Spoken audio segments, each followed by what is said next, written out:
Namaste everyone.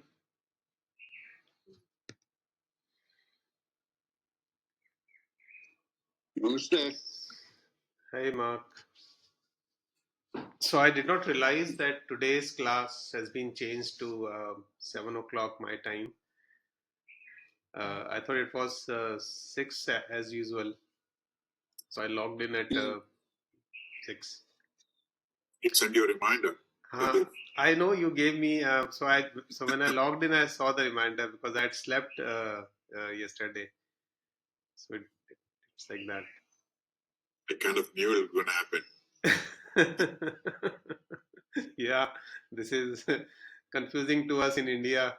All this saving time and all that, daylight saving time and all that.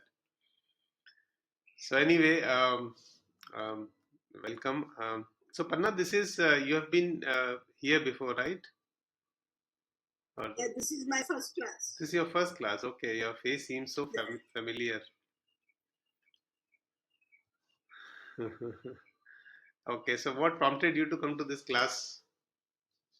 I want to know yoga therapy and more about yoga. I've been doing yoga for a long time, but like I just want to learn a little more.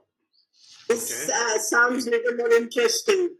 Okay, okay. For last couple of weeks, what we have been doing is we have been talking about. What we did was for the last couple of years we talked about yoga and yoga philosophy. For the last few weeks, we have been talking about some other thing, which is to know what is death.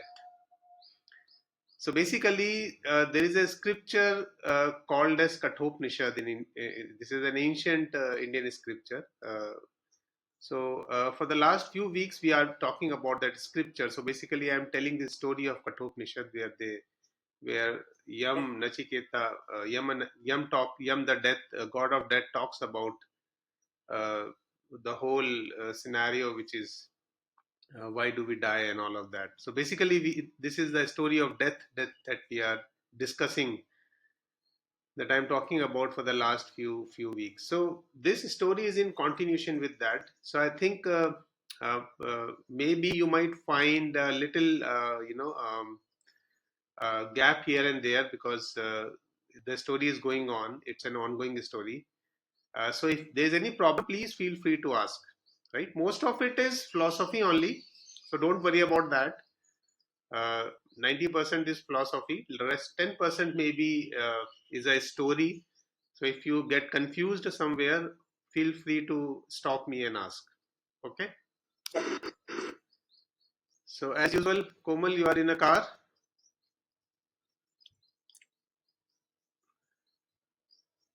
Yes, I'm in the car as usual. Okay. Good. So आप कौन से वाले कमरे में हो? ऊपर वाले office में. अच्छा अच्छा अच्छा. Right. Nice. Yeah. Okay. So today it's the dawn has happened. So normally the class starts at 6 and it's dark, but it's not dark now. So better. So what we'll do today is we'll start with the philosophy right away, and then we'll do some breathing exercises. I'll tell you about that once we come to that. Okay. So what we have been discussing in the last couple of weeks, what we have discussed, if I have to sum it up all, I can always say that the all virtues rest on a single belief. And what is that single belief? All virtues rest on that single belief. So this belief is very important. And what is this belief? You have guessed it. This belief is that everything does not end with the body. This is the single belief that everything rests on. The meaning of life depends on this understanding that when the body falls, because as we all know, the body will eventually fall. The body will fall, but something will remain untouched, something will remain unfallen, right? So, this is a single belief that everything rests upon, and I'll tell you why. Because when the body dissolves into dust, not everything falls into dust. Something within me, something within you, maybe a light embarks on another journey.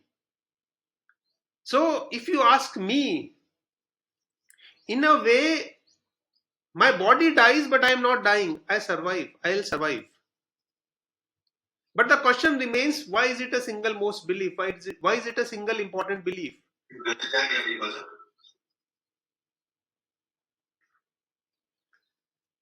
So if I survive, then the mystery of life survives as well.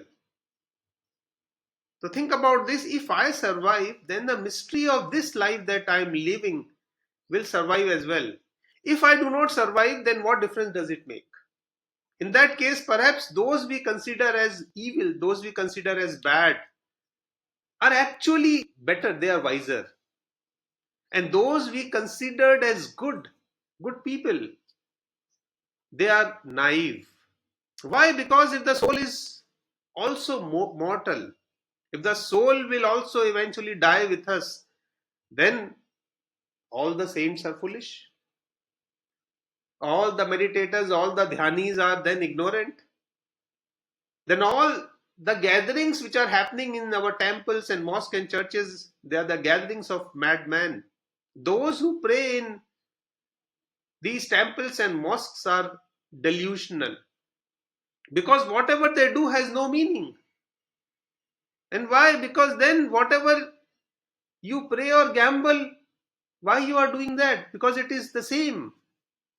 Only if the soul survives beyond the body do temples, mosques and gurudwaras, the Bible, the Quran, the Vedas have any meaning. And that is why Mahavir, Buddha, Krishna, or Christ or Muhammad for that matter, only if the soul survives, they possess some mystery. The mystery is only there. Only then it happens. Then some secrets are there. Why? Because then they are searching for the key to a greater life. But if everything ends with the body, there nothing remains, then what key? Then what are we searching for? We are saying this is an endless search. Millions of years we have been searching. We have not died. Then what is the search? Then life is nothing more than a meaningless chase. As the Shakespeare's statement says, and it is a very profoundly meaningful statement, life is but a tale told by an idiot. Life is but a tale told by an idiot, full of sound and fury. Full of sound and fury, but it signifies nothing. So life signifies nothing. That's what Shakespeare say. Life like a story told by a fool. It has got plenty of noise, but it has got no real meaning. So the questions of the soul's immortality, of whether it remains beyond the body, it's a very deep question. It's a very deep query. It's a very deep mystery. Like a lamp that is extinguished, but the light of that lamp persists. And this is the question that is raised by Nachiketa. Nachiketa is raising this question to the Yama, the god of death. He asks, there is a great doubt. And what is that doubt? It is, some say the soul will survive, and others say that it does not. That is what the question is. In the East, we say the soul will survive. In the West, they say it won't. Because the West has no concept of the reincarnation, the rebirth. And so he asks, what happens after death? We have been asking this question for a long time, in fact, millions and whatever years there have been. This is what is my third wish, Nachiketa says. This is what I want to know. And of course, this is a question each of us wants to know. If something of us endures after the death, then that something has to be within us now. It has to be within us if it endures. And if nothing endures beyond death, then right now, what is the case? Then right now we are empty. Then right now we are mere shells. If nothing endures, then there is nothing inside. What you see of me right now is this, besides some blood and some stool and something like that. In that case, we are all mechanical. We are no more than machines. So if there is nothing after death, then our entire existence is an illusion. We are nothing more than a bundle of matter, maybe a chemical arrangement if you can call it, and then we are all operating like a machine. So just as a car or a clock functions, we might say these machines work. They of course work, but we would not say they are. They are only assembled parts. They are just some parts we have assembled together. And you separate these parts, what is what is left behind? You separate these parts and then you cannot call it a car. You take the seat out of a car, you cannot call this the seat is a car. Nothing will be left behind. So the question is a person just an assembly? When all parts are dismantled, is nothing left within? Because what is death doing? Death is basically dismantling us. And if nothing is left behind by that, then we were only an illusion of being. This was an illusion. We actually did not truly exist. Our existence was just a notion in our mind. And then even our intelligence does not reveal a soul within us. Because what is the meaning of soul then if we are all gone? Because machines today can perform tasks requiring far more intelligence than we can muster. Machines do more important tasks than us. Machines do tasks more precisely than us, better than us. The skills that people often pride themselves on, maybe solving maths problem or speaking different languages. Now today AI has changed all that. Machines can do even better than us. You cannot replicate the AI within us. Machines now can handle complex tasks we once thought were exclusive to human beings. Now nothing is exclusive to us. Even Einstein's intellectual tasks could be done more efficiently by computers today. So if the human brain is just like a computer, then humans are no more than machines.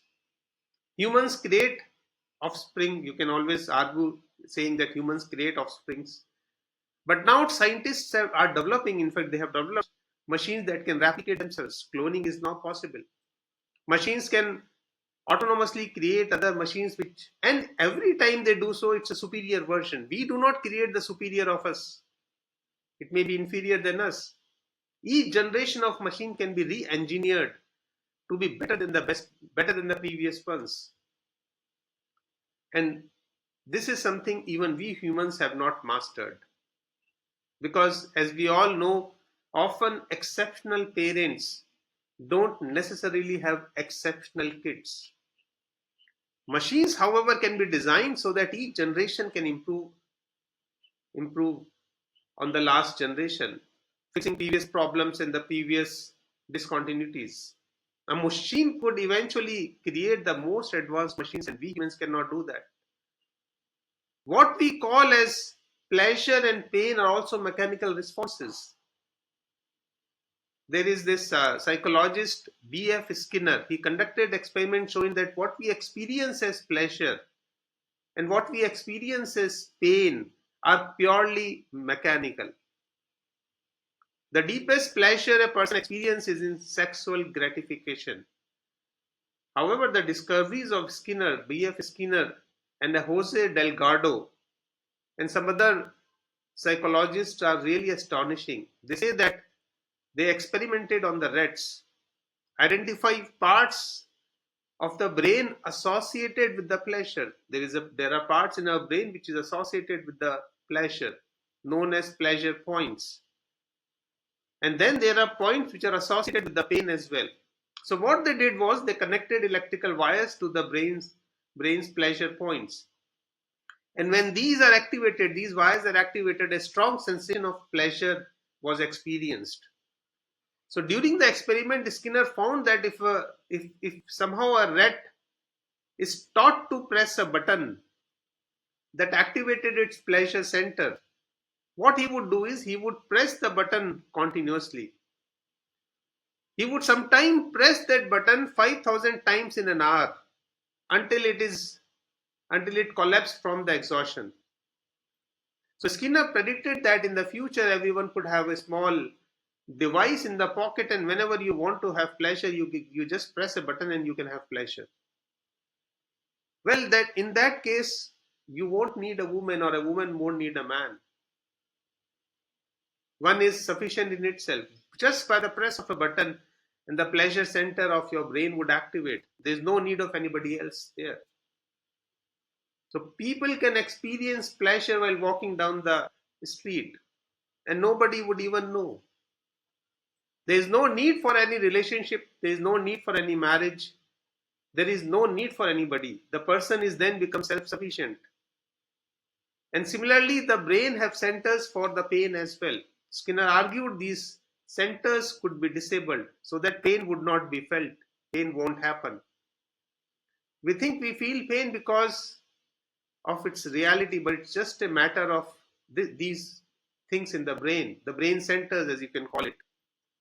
And if these centers are deactivated, then we experience no pain. And that is why when an anesthesia is given to a human, and when a limb is amputated, there are no sensations. Similarly, the mind center for pain and pleasures are mechanical. It can be controlled from even far off distance. By activating the electrode from a radio device, Delgado could even trigger anger in the bull. And so imagine if you are far off, and then you have been given this button, and then you are triggering the anger, and then you are triggering it off. So all this can happen. And these such developments are taking humanity into unprecedented territory. So Delgado's experiments have shown that with no wires, merely through wireless control, all the minds can be influenced and all these behaviors can be controlled. So in a way, what I want to say is that these humans are merely mechanical beings, driven by some external inputs and some internal switches. So now once we have discovered this, the humanity is standing at a crossroad, confronted by the realization that our minds, bodies, and perhaps even our emotions could be easily controlled mechanically. And this is very challenging. It is challenging our understanding of what it means to be a human. This is such a dangerous situation that if not today, then tomorrow, politicians will certainly take advantage of it if they are not already doing so. In the coming future, electrodes can be inserted into the babies right at the time of the birth, even without anybody knowing it. And then these babies can be controlled. Just from the capital city, from the Delhi, the politician will trigger a button saying that long live our flag, and the babies will say that. We will say that. So any government can use that. No matter how happy you are, if your sorrows can be controlled, you will feel instantly sad, or vice versa. In that case, happiness and sorrows will not reveal the state of your soul. They are merely the reflect of something in your mechanical brain. And all of this is now a reality. But there is only one possibility: a person is not mechanical. There is only one possibility. Otherwise, we are absolutely mechanical. The body is indeed a machine, but what is hidden is not. So the question still remains: what happens when we die? So death is a very pertinent question. Death is a very important question, and what remains is very important. The body is very complicated, very subtle machine. But the master is concealed within. And Nachiketa is therefore asking for his third boon, wanting to know if that when he survives this entire machine, this body falls, there is so much doubt that something remains. And what is it that remains? Or if there's nothing remains. So Yam, the god of death, thought about this. He thought that imparting such a knowledge is very difficult. Imparting such a knowledge to the self is, and to the unworthy is, or maybe it can be very harmful. So he's thinking about, because standing beside him is a 9-year-old boy, and he's thinking whether he should impart this knowledge to this 9-year-old boy. Now this is something to be understood. Teaching the knowledge of the self to the unworthy is indeed very harmful. Those who are unworthy will use even the truth for harm, while the worthy can use even the untruth for the greater good. And this is what is happening to this world. The knowledge that you are taught is not as valuable as whether you are worthy of that knowledge or you are unworthy of that knowledge. You are a good recipient or you are a bad recipient. For instance, unworthy have misused the teachings again and again. For example, in this country, in India, we have taught about reincarnation, birth after death. But we intended to convey that the pursuit of worldly pleasure is meaningless. This is what we intended to convey when we said that there is birth after death. Because again and again you will take birth, and again you will die. How long will you be involved in the pleasures? You have sought it so many times and received the pleasure so many times, and you have found nothing. We still have that restlessness. We still have that feeling of pain. Even we have been born so many times. You may be loved so many times. You have amassed wealth so many times. You have built palaces and still died in misery each time. So yet the cycle is being repeated again and again. So if one remembers that they have done all of this many times and found nothing, maybe this story will halt. Your hands will halt. You will stop. If you are worthy. But what did the unworthy do? They reasoned that if there are so many lifetimes, then what is the hurry? Let me enjoy right now. They thought they thought that there is no need, to just shun the pleasures. It can be postponed. We can be indulged into pleasures, and then in the next life we'll think of becoming Buddha. And that is why in Eastern countries there is no consciousness of time, because we considered time as infinite. If not in this birth, if not in this lifetime, then maybe in the other lifetime we can do this. So this is there in the Eastern countries. There is no sense of time because we have thought that the time is infinite.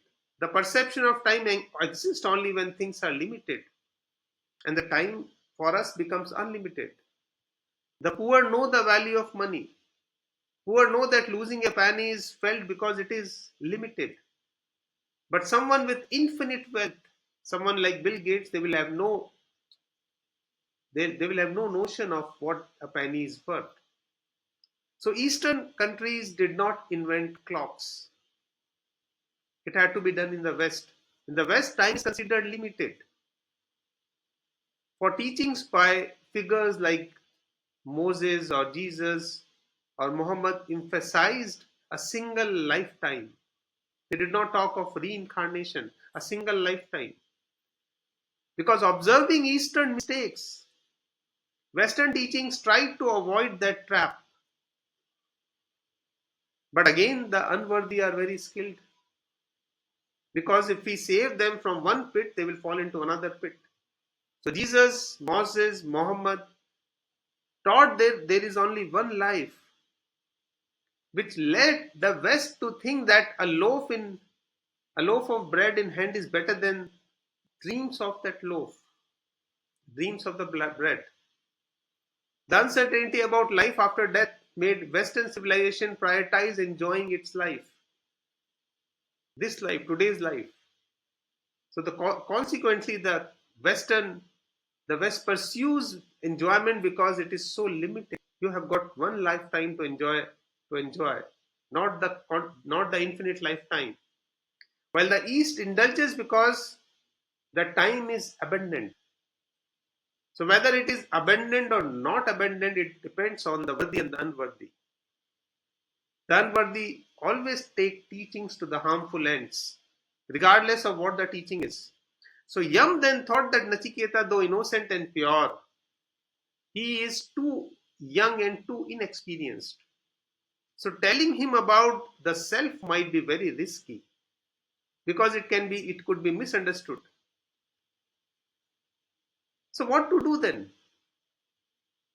Where to go from here? And so the one way to be is to be silent. And that is why many wise men have kept silent out of fear. Not because they did not know, but because they feared. Not because they did not think that it cannot be conveyed. It's difficult, but it is possible. But out of fear for whatever is told, the people might interpret in a very different fashion. People might interpret and then it may lead to destruction. So that is why many wise ones remain silent. But then the problem is their silence also did not prevent the misinterpretations.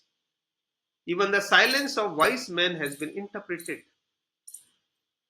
as much as, so much so that after the Buddha's death, Buddha's teachings were split into various sects, though the Buddha's teachings were very specific.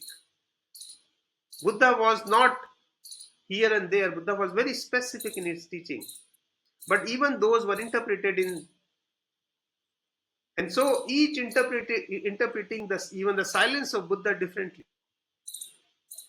And so a human will interpret even the silence. So some wise men have kept speaking precisely because of that. The silence will be interpreted. But then the words are also misinterpreted. So what to do? So Yam began thinking, should I reveal this to Nachiketa or not?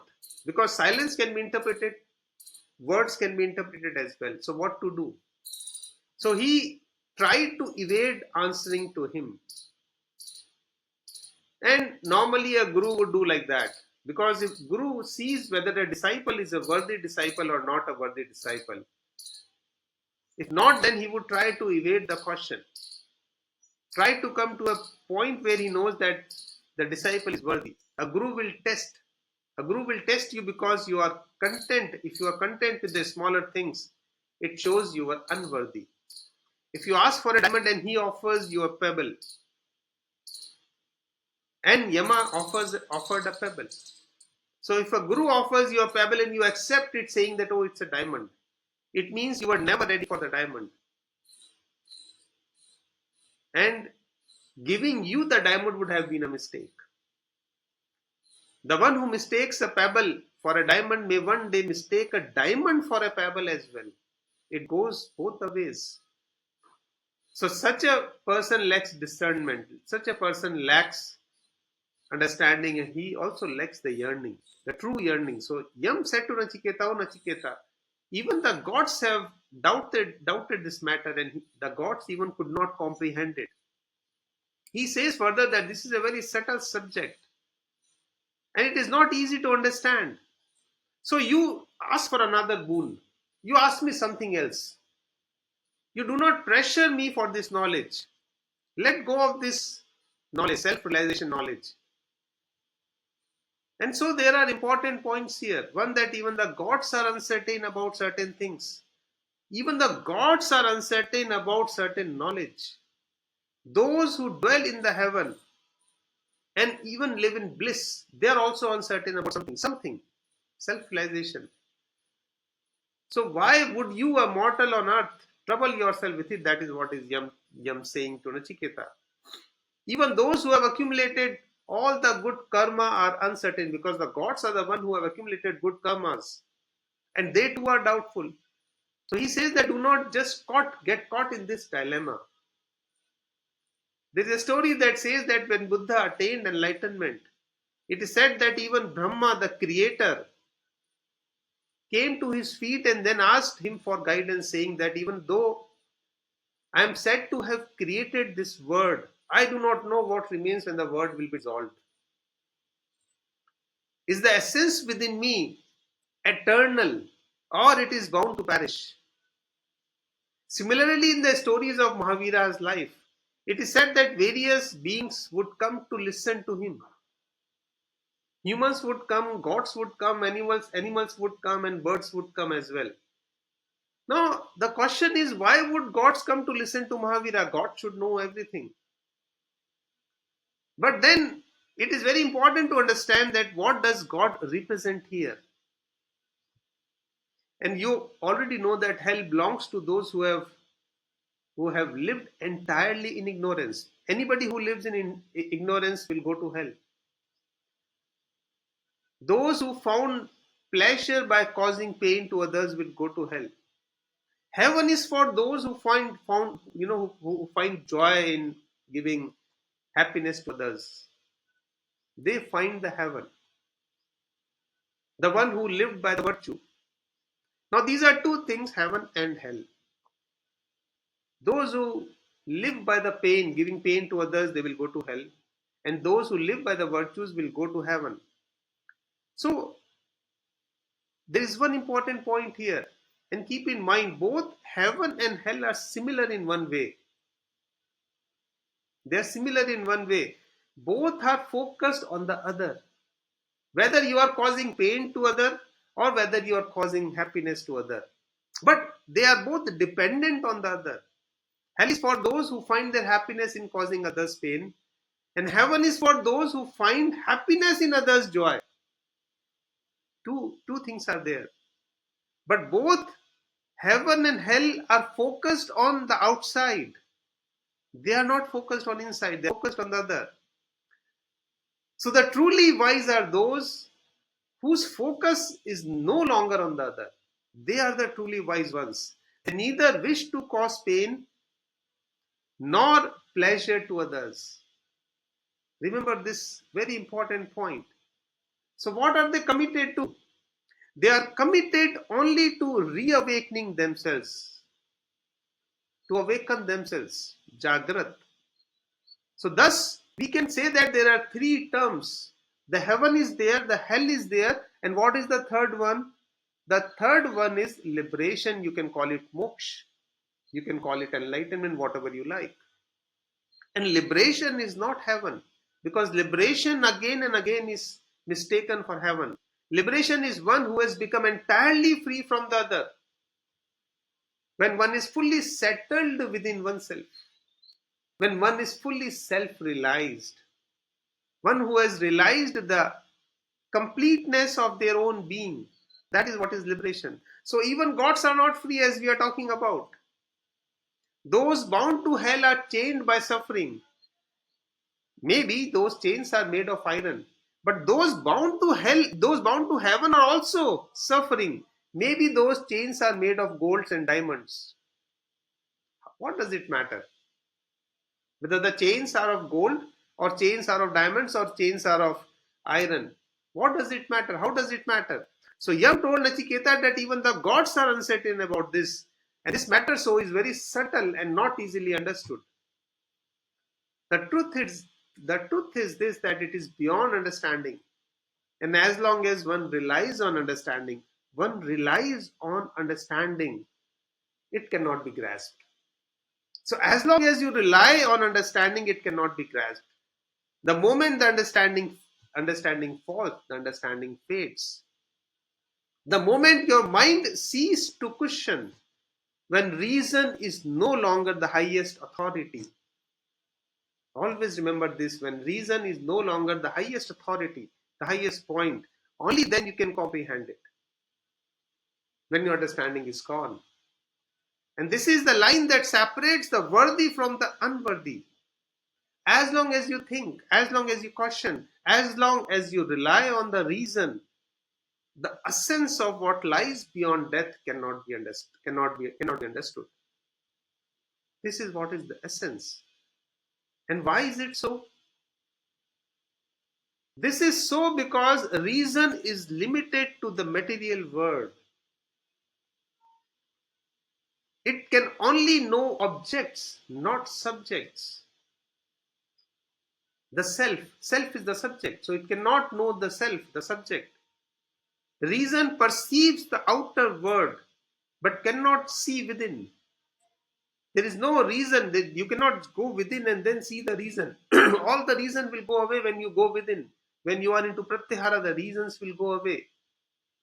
You cannot explain pratyahara with reason. Your reason will fail.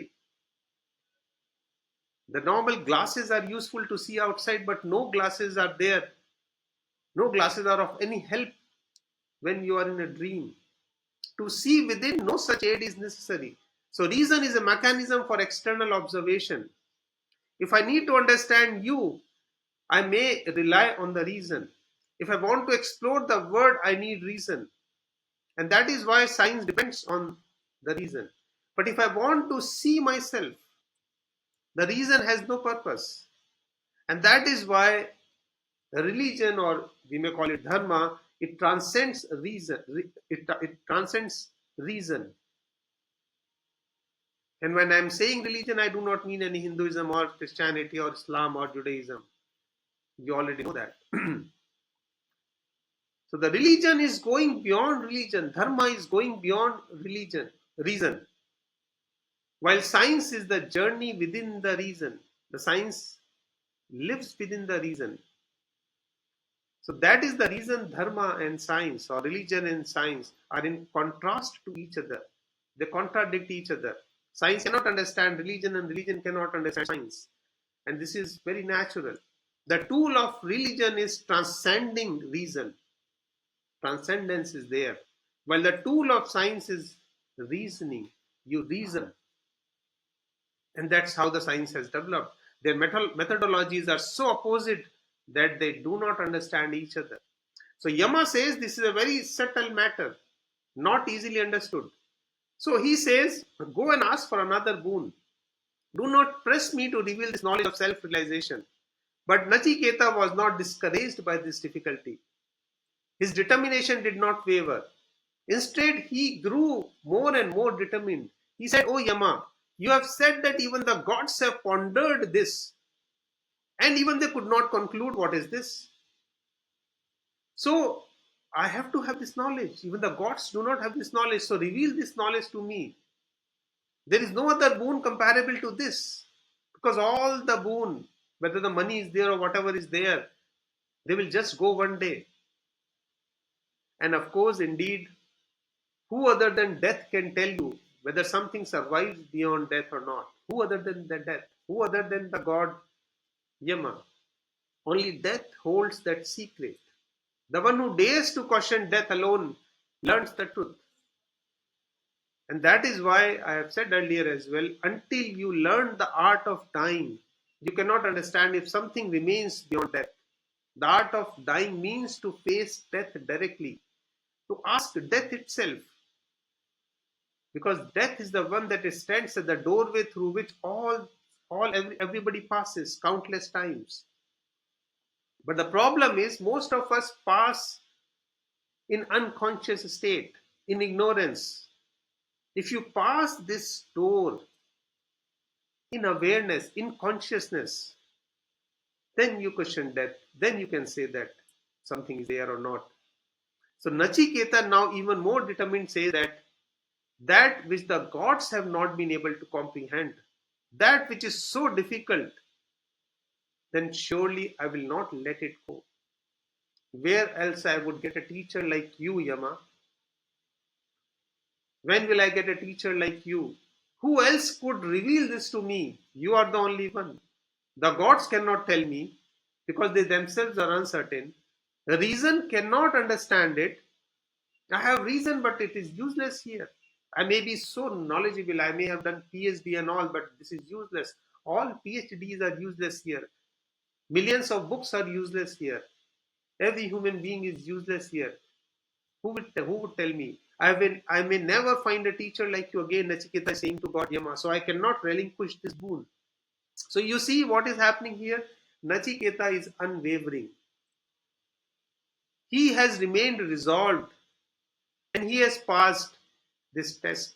Yama realized that this individual was one of determination. Yam realized that he cannot turn him away. He will not go away at the sign of a difficulty.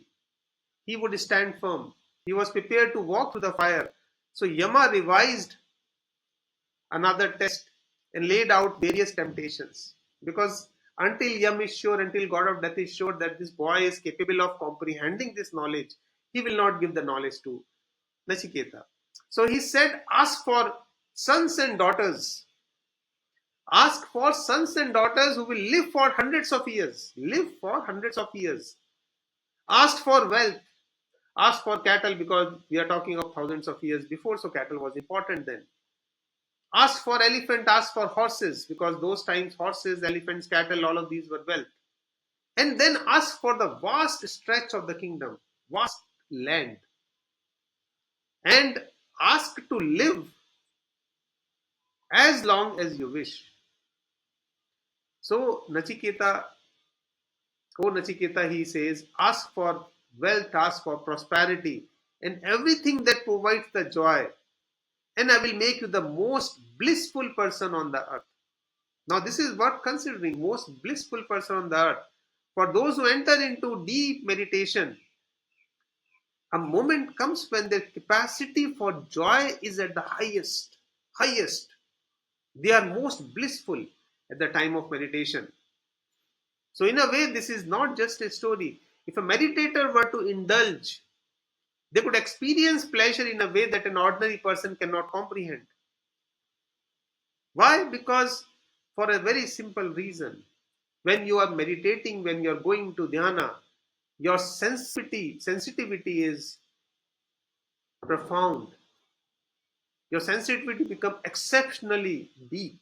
And that is why you can experience even the smallest of the thing. If a meditator would smell a flower, the fragrance that he is experiencing, a non-meditator cannot experience that fragrance because all of his focus is there. His sensitivity is exceptional. For the non-meditator, the flower is in the front, but the mind is somewhere else.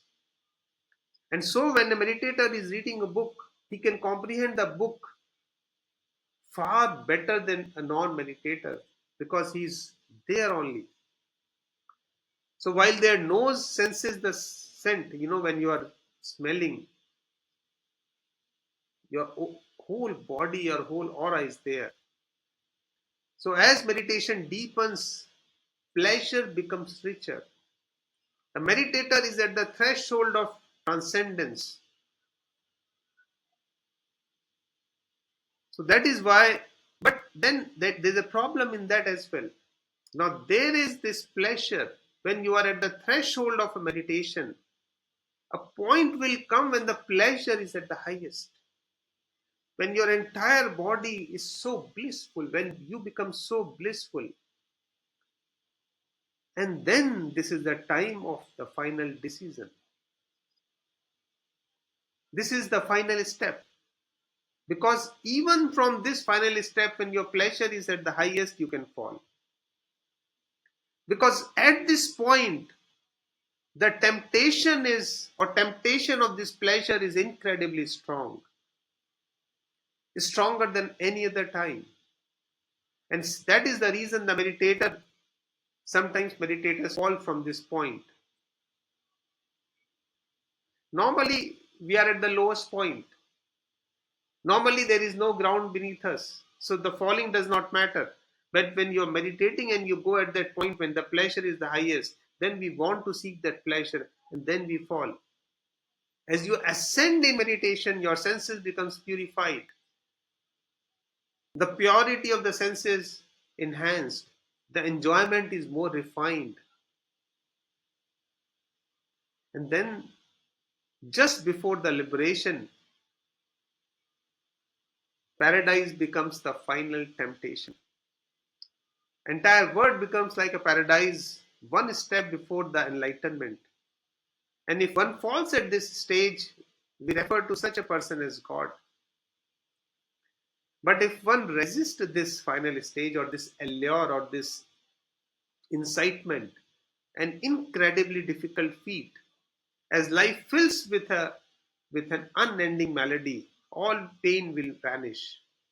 So Yama's words to Nachiketa symbolizes this, if you understand it. Yama says, I can make you a king. I can grant you a long life with all the pleasures and all the wealth that you desires. But leave this knowledge, leave this request for self-knowledge. But Nachiketa has remained resolute. He has remained unmoved. So Yama then intensifies his temptation. He offers, seek all the pleasures that are rare in this human world, whatever you wish. Rites, instruments, celestial beauties of heaven, let them be yours. Take them as your servants, enjoy them, but do not ask me about what happens after death. And this temptation represents paradise that I talked about. This is the temptation which is paradise, before the liberation, of course. So here also Nachiketa remains firm, understanding that no happiness in this or any other world compares to even the smallest knowledge of self-awareness. Because even all of this can be taken away. It may take a million years, it may take a year, doesn't matter. But all of this will also be eventually be taken away. All the wealth, all the beauty will also be taken away. This word is not eternal. It may be long lasting, of course, but it is not endless. Eventually this all will fail. So Yama is not saying that he will make Nachiketa immortal. Rather, he is offering to prolong the death, to live not just for today or tomorrow, but for many, many days, many, many years. But eventually the death will also come to Nachiketa if he chooses to do so. So Nachiketa even sees through this offer, knowing that if he is being tempted with all these pleasures, the boon he has asked for must indeed be really, really bigger, greater than this pleasure, because this is what is happening. There is on the one side there is a boon, another side there are pleasures. And Yama is not ready to give that self-knowledge. It means all the pleasures are below that boon. And this is making Nachiketa more and more determined. So when you are deep into meditation and the allure of enjoyment begins to attract you, understand that this is where the moment of opportunity is at the greatest. Because in the life of each meditator, this will come. And this is what is the final temptation of nature. It is the last one. And if you can resist, you will be free from sorrow forever, because this is greater than anything else. And if you succumb, then there will be pleasures, but all pleasures in the world are transient. They are not long lasting. Nothing in this world is eternal. So Nachiketa says, oh Yama, these fleeting pleasures and the enjoyment they bring will drain the strength of a man's senses and soul. They do not awaken consciousness, all these pleasures, but instead lull him to sleep. They do not deepen the inner light, but they bring the darkness. So this is very profound. Understand that eventually all pleasures will bring the darkness. All pleasures will dull the senses over time. How much pleasure are there? Whatever pleasure you experience weakens and again weaken your sensitivity rather than enhancing it. And this is what's happening to the world right now. Today we want a car, tomorrow we want a better car, then a better car. Today we want this person, tomorrow we want another person, and this never changes. But sensitivity increases with the meditation. It decreases with the pleasure. If you eat something delicious today, it will seem less delicious tomorrow. Each day, it will seem to be less and less delicious. After some days, you will feel discontented if you are eating even that delicious, very delicious food. By the fifth or the sixth day, if you have to eat again, you will throw it away, howsoever much delicious it was. What seemed like paradise on the first day becomes hell by the fifth. And if you are to eat that thing, then that thing for your entire life, maybe you may contemplate the suicide. Today you listen to music, tomorrow you hear it again. Howsoever good the music is, the day after it becomes dull. The day after and couple of days after, your senses will not respond to it. The sensitivity of the senses will diminish, even with the best of the best music. So Nachiketa makes an important point here. He says these pleasures will weaken my awareness. All pleasures will weaken the awareness. He says these will dull my senses. All pleasures will dull the senses. I will become numb. The more a person indulges, the duller they become. The more a person meditates, the more vibrant they become. So Nachiketa says that no matter how long the life is, it will eventually end. So keep these chariots, keep these vehicles, keep these heavenly maidens, and keep this music to yourself. I do not need them. I have seen death itself. Now worldly riches cannot satisfy me. So Nachiketa says, I have come face to face with death. Death can no longer, wealth can no longer fulfill me. For those who do not comprehend death, wealth may still hold the illusion of fulfillment. But for those who see the death face to face, it may not. And this is what it is.